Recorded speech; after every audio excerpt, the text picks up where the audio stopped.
Sebelum kita memulai video ini, kita perlu tahu apa sih koloid itu? Sistem koloid.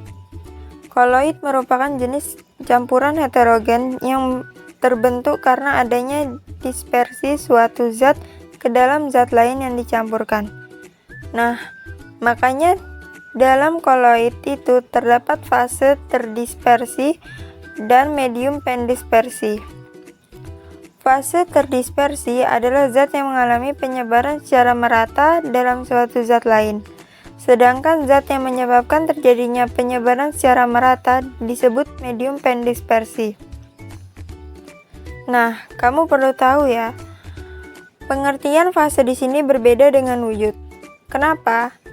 Karena ada zat yang wujudnya sama, tetapi fasenya berbeda.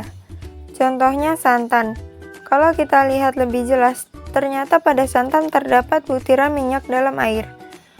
Butiran minyak tersebut mempunyai fase yang berbeda dengan air, walaupun keduanya berwujud cair. Butiran minyak sebagai fase terdispersi, sedangkan air sebagai medium pendispersi. Oleh sebab itu, suatu koloid selalu mempunyai fase terdispersi dan medium pendispersi. Untuk perbedaan antara larutan, koloid, dan suspensi dapat dilihat pada tabel berikut. Perbedaan larutan, koloid, dan suspensi dapat dibedakan dari ciri-cirinya, yang meliputi fase, bentuk campuran, diameter jika disaring, dan jika didiamkan. Untuk fase, larutan 1 fase, koloid 2 fase, suspensi 2 fase. Untuk bentuk campuran, larutan homogen, koloid antara homogen dan heterogen, suspensi heterogen. Untuk diameter, larutan kurang dari 1 nanometer, koloid lebih dari 1 nanometer kurang dari 100 nanometer, suspensi lebih dari 100 nanometer. Untuk ciri-ciri jika disaring, larutan tidak dapat disaring, koloid tidak dapat disaring dengan penyaring biasa, artinya dapat disaring namun menggunakan penyaring khusus. Suspensi dapat disaring. Setelah itu, ciri-ciri jika didiamkan. Larutan tidak terpisah, koloid tidak terpisah, dan suspensi terpisah.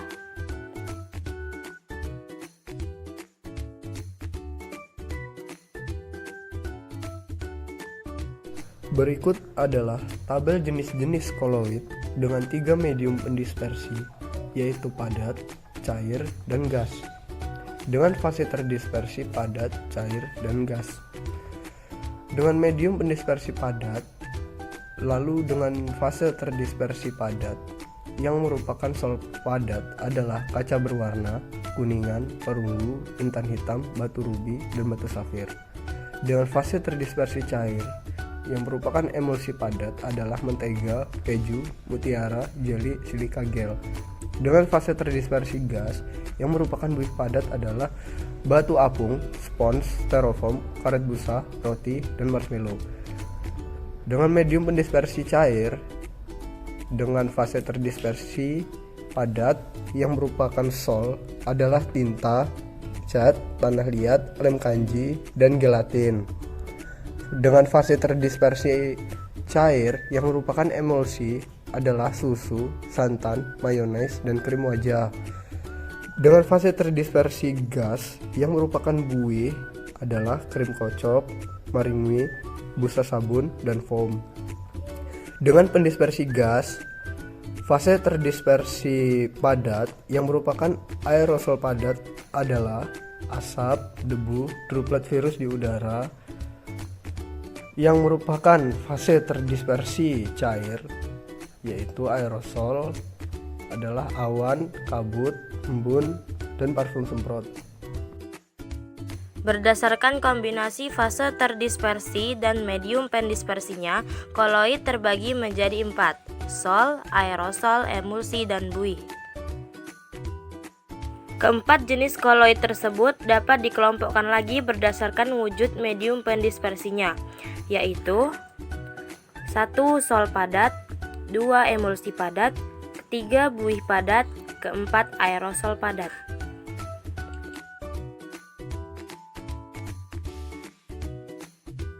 Sol memiliki fase terdispersi padat dalam medium pendispersi cair yang tidak mudah berubah sifatnya. Jadi, bedanya sol dengan sol padat itu terletak di medium pendispersinya.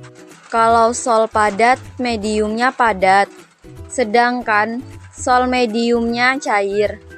Contohnya, cat tembok. Cat tembok terdiri dari banyak jenis padatan, di antaranya kalsium karbonat, kaolin, dan lain sebagainya. Zat padat atau fase terdispersi inilah yang mengalami penyebaran dalam medium cair atau medium pendispersi yang berupa air. Sol padat. Sol padat memiliki fase terdispersi padat dalam medium pendispersi yang padat juga. Sol padat ini terbentuk karena pengaruh tekanan dan suhu, sehingga menghasilkan padatan yang kokoh dan keras.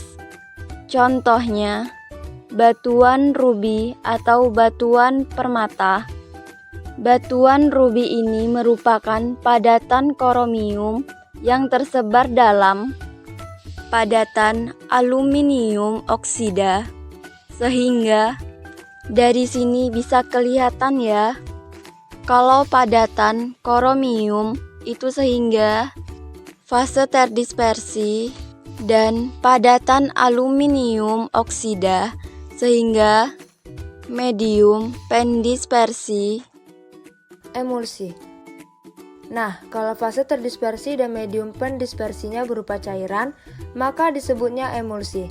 Emulsi biasanya tersusun oleh cairan dengan kepolaran senyawa yang berbeda sehingga tidak saling bercampur. Contohnya, susu. Emulsi pada campuran susu dan air itu terjadi ketika partikel air terdispersi atau tersebar dalam partikel-partikel susu.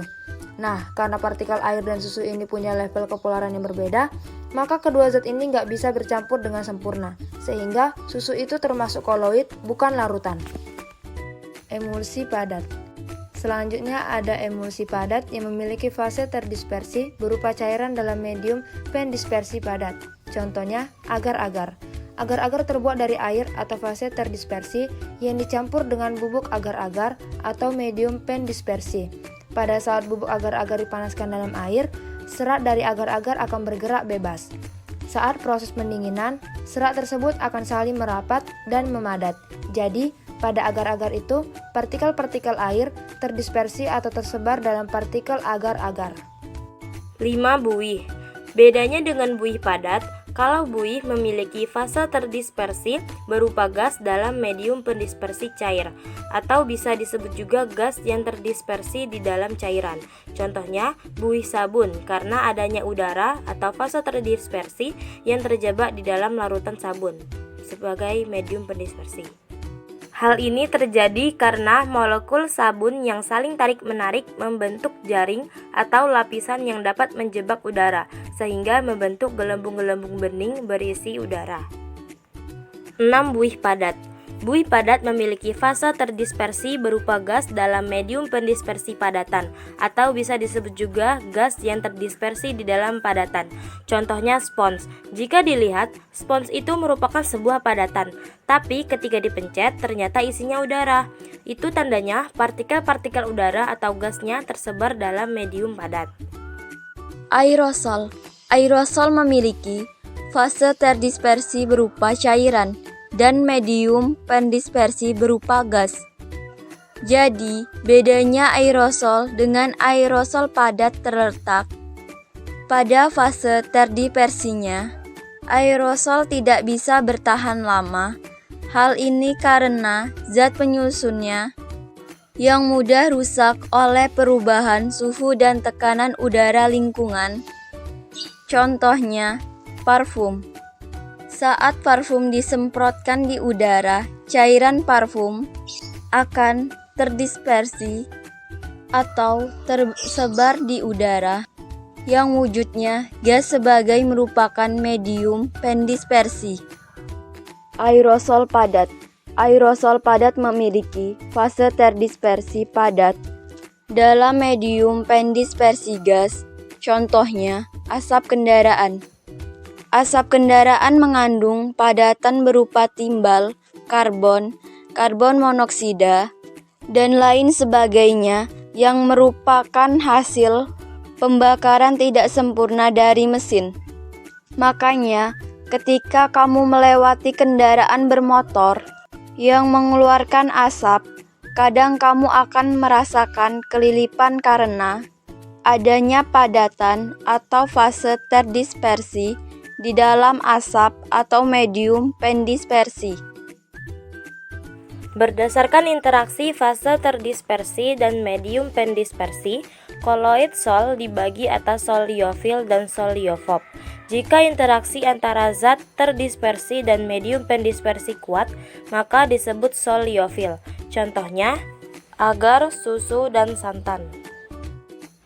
Sebaliknya, jika interaksi antara zat terdispersi dan medium pendispersi lemah, maka disebut sol liofob. Contohnya, sol belerang dan sol emas. Jika medium pendispersinya air, sol liofil disebut bidrofil, sedangkan sol liofob disebut hidrofob.